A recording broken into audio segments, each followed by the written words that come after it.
Welcome back. Unlike Elle, who had to gain the kilos for her role in Sirens, my next guest had to lose all his wobbly bits, well, almost all of his wobbly bits, to play a seductive stripper in the stage show Ladies' Night. You wonder, will he too go that step further and pose for Playboy, or more appropriately for Playgirl? So to find out, would you please welcome Andrew Daddo.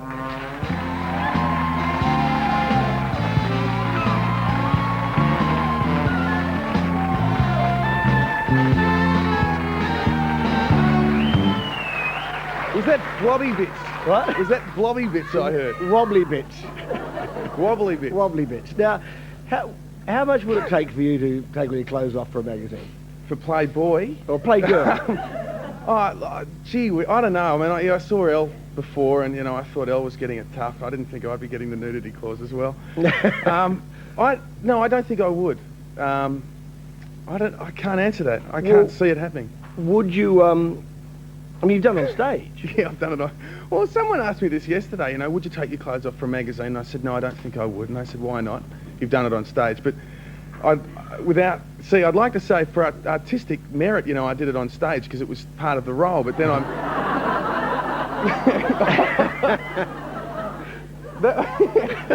What are you doing What did I there? say? Artistic merit?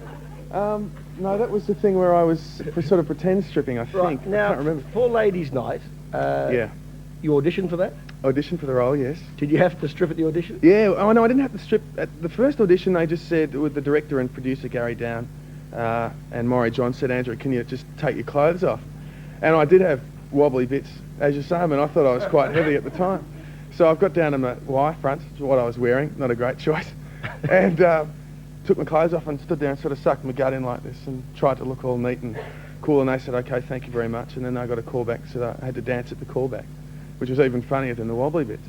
And then you got the role. Yeah.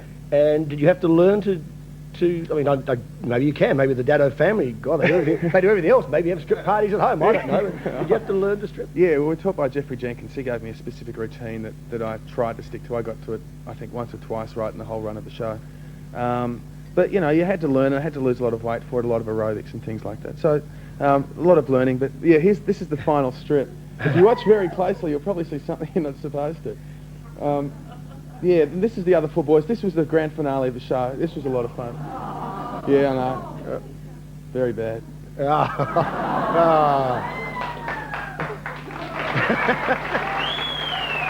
Now, my grandfather came and saw the show. Yeah. He thought it was okay. Sorry? What was that? There's my mum. Mum! How many times? Head's being bobbed down. You can still be seen, up the back there. You're not safe. Oh, what a dictator. You're not safe. Come on, leave him, Derryn, leave him. Right. Now, in that clip we just saw, you'd obviously had to, use hair remover and wax your body. Yeah, I waxed my legs and my stomach and my chest once. I didn't do that again. That hurt a bit much. It was another decision on the director's part to make it a bit more stripper look-alike, because I'm a bit of a hairy one, so, closer to my Neanderthals than I would probably like, but... So, how long did it run for? 6 months in Melbourne and Brisbane, or just off 6 months. So it was a good show, it was a good run, good experience, and I'd love to do some more stage if I could. Mm. Well, probably I imagine the highlight in your career so far would have to be the offer to host MTV in the States? Yeah, that was something, I mean, just for, I guess, a kid who's doing a music show here or just finished one, and to be asked to go to America and do the biggest one in the world was phenomenal. I actually woke up I'd had a big night out. It was on my answering machine, a message from this woman called Carol Donovan saying, "Hi, it's Carol Donovan from MTV New York. We'd like you to come over and, maybe I'll call your agent." And that was it, and hung up. And I'm just hung over to the eyeballs thinking, what the hell was that? Rung the agent, she said, yeah, MTV have called and they want you to go over. With no disrespect, but how did they pluck you sort of out of the air? I don't know exactly. I think they saw a tape of a show called The Factory, which was a music show that was on the ABC that was very innovative. I can still speak.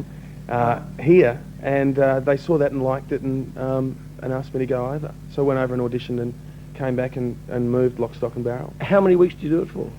52. 52 weeks? Yeah. With an audience of umpteen million? Yeah. They say it's up to 50 million a week, but I don't know it's up to 50 million. I don't know exactly what it is, but it was a lot. It was a lot. All Of right. people. We had a bit of fun with Ladies' Night, but on a serious note, you're involved very much with the Home Safely campaign. Yeah, that's a campaign put together by the Distilled Spirits Industry Council of Australia, and it's a thing.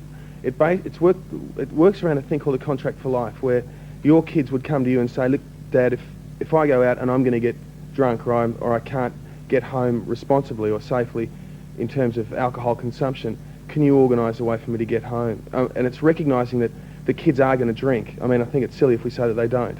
So if they are drinking, that's something else to deal with again. But if they're going to do it, make sure they get home safely. So it's a fantastic campaign. We've launched it all last year and doing some more this year. Well, you wouldn't be impressed with a story in the papers this morning. Did you see it in the Melbourne Herald Sun this morning? A man, a drunk, a selfish creature, was picked up nearly 9 times over the limit.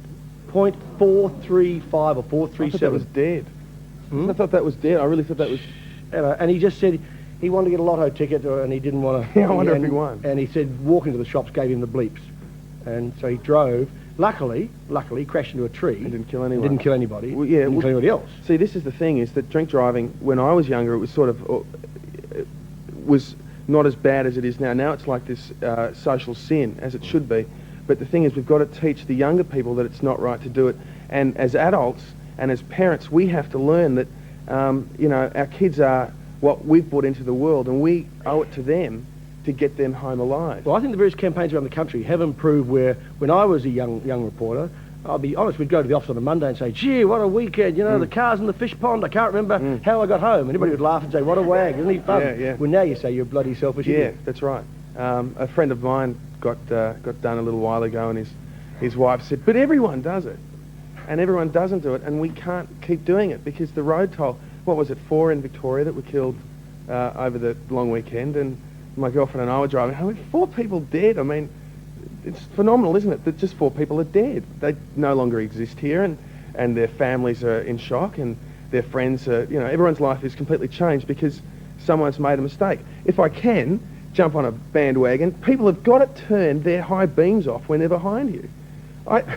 All weekend I had people driving behind me, and I'd pass them, they'd leave their bloody high beams on, and I'd sit there going, "Oh," and Jackie, my girlfriend, who's a lovely girl, says, "Slow down.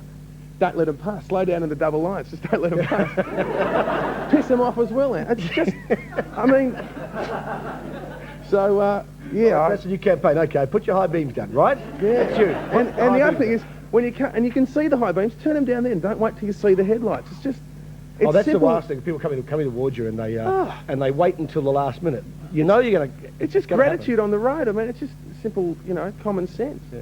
Now, one other quick career that you're embarking on, that's you're writing children's books? Yeah, that's fantastic. I wrote one for my niece, and it's basically books about specific families. So if I was to write one about your family, it would be you and Jackie, and I don't know if you've got kids. Yeah, Dylan, yeah. Okay, so you've got Dylan. It would be a story about your family, and Dad would be drinking wine and eating potato soup, and Jackie would be doing something else, and Dylan, and you write it specifically about your family. So they're one-offs, and they're just a lot of fun and really special for a family. I think it's a great idea. Just don't write about our family. Yeah, right. That's all. Yeah. Now, So, one final question. Would you take your clothes off on stage again? yes. Maybe. Will you do it now? No.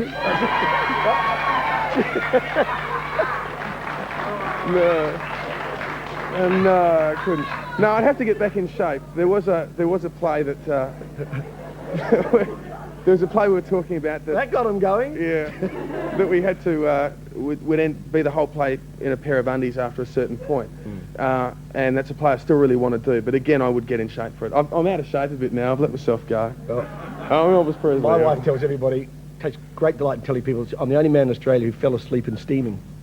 Well, how about that? 4 naked women and I'm asleep. Anyway. I don't know what that tells you about yourself. No, leave that alone. That might be another show. Okay. On that note, we'll wrap it up. Andrew, thanks for your time. Thank you. Would you please thank Andrew Daddo.